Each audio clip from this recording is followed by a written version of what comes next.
Hello and welcome to this episode of Kennedy Saves the World. All anyone can talk about today is Jimmy Kimmel and the fact that his show has been put on indefinite hiatus. Who knows if the show is going to come back, but there are many reasons this happened.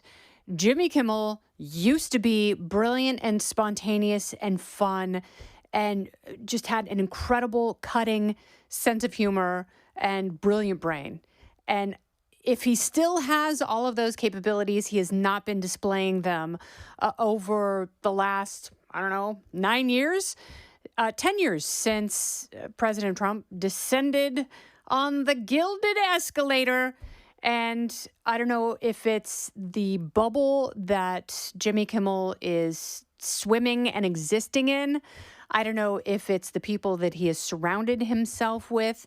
I will tell you that he and I started at the same radio station, KROQ in Los Angeles. He was the sports guy on Kevin and Bean, which is a show that is no longer the morning show at K-Rock, although I believe Kevin has returned to the airways thereafter. He was escorted rather tersely out of the building after providing them with millions and millions and millions in ad revenue over the years. So he was unceremoniously relieved of his post. But Jimmy started as the sports guy on Kevin and Bean and got into a fight with Michael the Maintenance Man. And they wanted to have a boxing match. So a guy who was barely employed in North Hollywood heard this, called the radio station, and was like, hey, I train boxers. I'll train them for free. Went to the station and they're like, okay, you're going to train Jimmy. And that's how Jimmy Kimmel met Adam Carolla. And Adam shared that story on the Freedom Fest stage with me this year in Palm Springs. So Jimmy and Adam together were like chocolate and peanut butter, the two tastes that taste great together that no one knew they needed. And they made absolute magic together in so many ways, not only on Kevin and Bean, but also on The Man Show, which was politically incorrect. They did stuff to make themselves laugh. And that's when Jimmy was genuinely funny. And then he somehow diverged. Like Adam became more rational, and I don't think he would consider himself to be a conservative, but he definitely started looking at things in a more skeptical way and didn't want to be force-fed the Democrat groupthink in California, which has really ruined the state. Now, Jimmy, on the other hand, Adam went the podcasting route and has made a lot of money and just a great name for himself and has developed rather such a loyal audience doing his various podcasts over the years and is enterprising and hardworking. And I wish Adam all the success in the world. Jimmy wanted to be liked. He wanted to be an A-lister, so he became friends with Howard Stern and Jennifer Aniston and all of the people who were the architects of that annoying leftist groupthink, the kind of orthodoxy where you cannot be employed unless you walk in lockstep with us, especially on politics. When you have people like Tom Hanks and George Clooney and Julia Roberts raising hundreds of millions of dollars for the Democrat establishment, and you want to be friends with them and you want access to their products and you want to book them on your show, then you are going to live in that world. And when you live in that world, you, in your own way, become moderately radicalized. And that's what happened to Jimmy. And he decided that he didn't care if he was alienating half of the country. He wanted to make sure people knew that Donald Trump was the worst political investment voters could ever make, and that he was going to do irreparable harm, even if the results showed otherwise. So he has used Trump as a punchline and a punching bag for years and years and years, and the shtick has gotten old.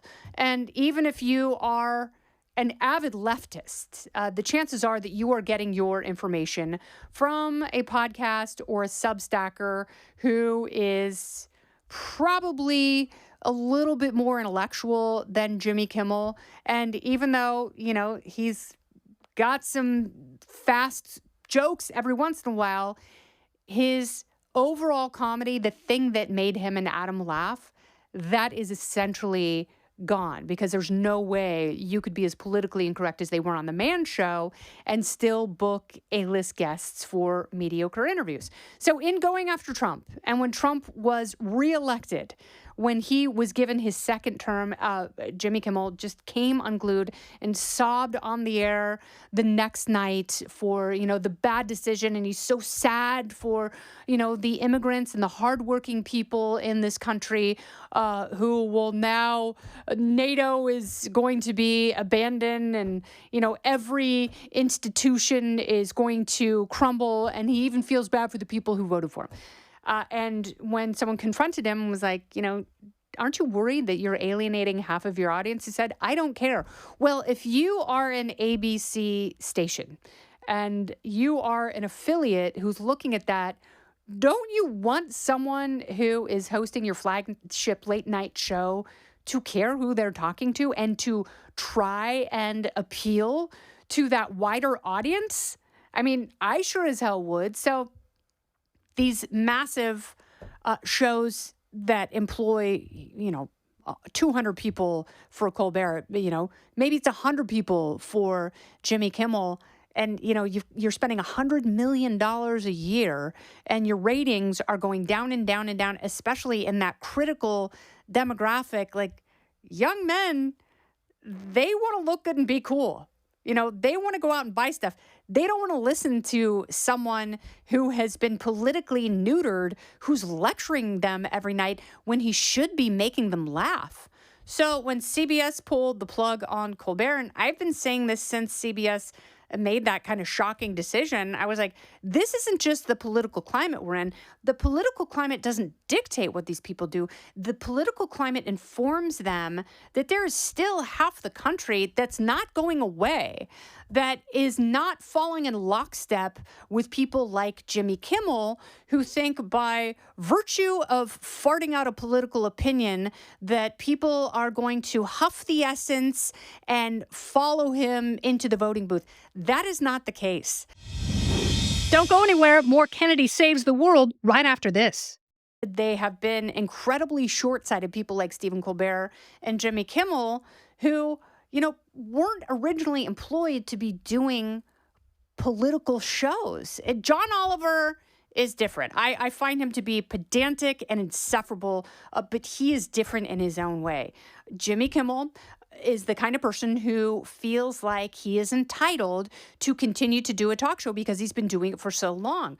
When CBS made that bold move, ABC was like, well, we would also like to save that much money because we have so much competition in media, and there's so many places our viewers, particularly young men, can go. And guess what? A lot of them have gone to Gutfeld. And that's why, Greg has been crowned, and the crown might have been self-placed, the king of late night, because he is the one who is speaking to an audience who still wants to laugh, who, doesn't necessarily want to be lectured to, but they want to make jokes about things that are not necessarily politically correct, or, they want to be able to say things that would offend Jennifer Aniston and her book club. Jimmy Kimmel works very hard to not offend that precious sect of people. So Greg has been the beneficiary of his neutering. So now that Jimmy Kimmel came out and with that idiotic statement that the guy who killed Charlie Kirk was part of the MAGA crew, which was so disprovable, he knew it to be wrong then, but somehow he still said it when, his initial statement was he extended sympathy to Erica Kirk and their children. But of course, he had to qualify it and say all the other family members and children who have been the victims of senseless gun violence, because, he is an anti-gun guy. But it's interesting because this climate has been fomented by the rage of radicalized people who dehumanize their opponent, Jimmy Kimmel would love to assume that the rage is coming from the right. So, it's like, I feel bad for the guy because he's probably worried about his own safety. So what do you do when you're worried, when you're a rich person living in an era like this when you have become the target of people's ire. You hire people to protect you. And what do those people have? They have guns. So there's a little bit of hypocrisy here. Now, should Jimmy Kimmel have been relieved of his position a long time ago? I mean, if you're ABC, probably. You know, it's the sunken cost fallacy. They had been spending so much money for so long. They figured, it would be wasteful to pull the plug now. But, it's like when you're no longer funny, when you're no longer fulfilling the purpose for which your job was originally intended, then maybe it's time to show you the door so you can find another avenue to pontificate about your politics, which, if Jimmy Kimmel's smart, that's what he'll do. I don't know that he's got any bigger audience for it in a newer medium than he's been working on, but he is not entitled to that show.